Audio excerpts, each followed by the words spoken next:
दिवाली, जिसे रोशनी का त्योहार कहा जाता है, पूरे भारत में बड़ी धूमधाम से मनाई जाती है। हर कोई अपने घर को सजाता है, दिए जलाता है, मिठाइयाँ बांटता है और खुशियों से वातावरण भर जाता है।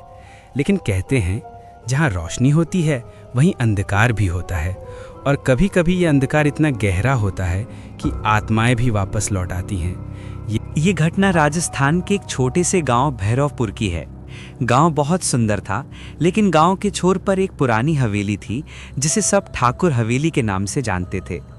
कभी इस हवेली में ठाकुर रघुनाथ सिंह अपने परिवार के साथ रहते थे, लेकिन एक रात अचानक आग लगने से ठाकुर की पत्नी कमला देवी की मौत हो गई।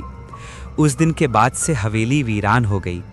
लोगों का कहना था कि कमला देवी की आत्मा अब भी दिवाली की रात वहां दिखाई देती है, क्योंकि उसकी मौत भी उसी दिन हुई थी। सालों बाद गांव के कुछ नौजवान रवि, मनोज, पवन और दीपक ने ठान लिया कि इस बार वे इस हवेली के अंदर जाकर देखेंगे कि आखिर सच्चाई क्या है। उन्हें गांव के बुजुर्गों ने बहुत रोका, पर उन्होंने मजाक में कहा, दिवाली है, डर को भी रोशनी दिखानी चाहिए। रात के करीब 10:30 बजे चारों दोस्त टॉर्च और कैमरा लेकर हवेली पहुंचे। हवेली की दीवारों पर जाले थे, दरवाजे चरमरा रहे थे और हवा में अजीब सी ठंडक थी। अंदर जाते ही उन्हें ऐसा महसूस हुआ जैसे कोई उनकी हर हरकत पर नजर रख रहा हो। दीपक ने कहा, दोस्तों, लगता है किसी ने हवा में ठंडक बढ़ा दी है। बाकी सब हंस दिए, लेकिन मनोज का चेहरा उतर चुका था। जैसे ही वे अंदर बढ़े, दीवार पर पुराने दियों के निशान और राख जमी थी। अचानक दरवाजा अपने आप बंद हो गया। रवि ने जोर से पुकारा, कौन है वहां? जवाब में सन्नाटा था। तभी ऊपर की मंजिल से किसी औरत की धीमी आवाज आई, दिया जलाओ। चारों ने एक दूसरे की तरफ देखा। पवन ने हिम्मत करके टॉर्च ऊपर की ओर फेंकी।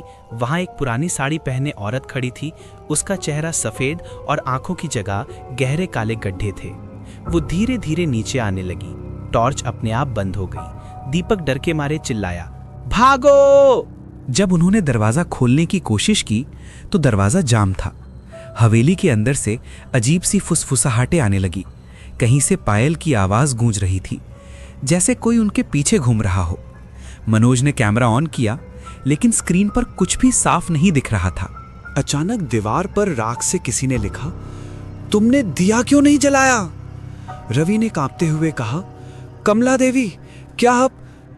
इससे पहले कि वो कुछ और कहता, हवेली की छत से राख की बारिश होने लगी। दीपक बेहोश हो गया। गांव पहुंचकर जब उन्होंने सबको बताया तो किसी ने विश्वास नहीं किया।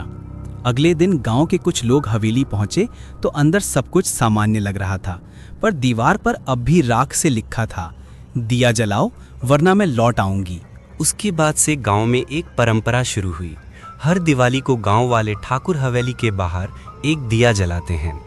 कहते हैं अगर वो दिया बुझ जाए तो पूरी रात हवेली से औरत की रोने की आवाजें आती हैं। कई बार लोगों ने हवेली के अंदर किसी के चलने की आवाज सुनी है, लेकिन जब जाकर देखा वहां कोई नहीं था। रवि आज भी कहता है कि उस रात जो चेहरा उसने देखा था वो इंसान का नहीं था। वो आंखें, या यूं कहें वो काले गड्ढे, अब भी उसके सपनों में आते हैं। कहते हैं उस दिन के बाद से हवेली में कोई दिया नहीं बुझने देता, क्योंकि जो भी दिया बुझा उसने अपनी जान गंवा दी।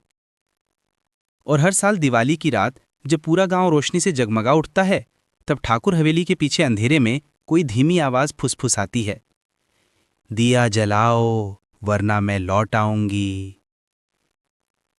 और आज तक किसी ने उस आवाज की हिम्मत करके सच्चाई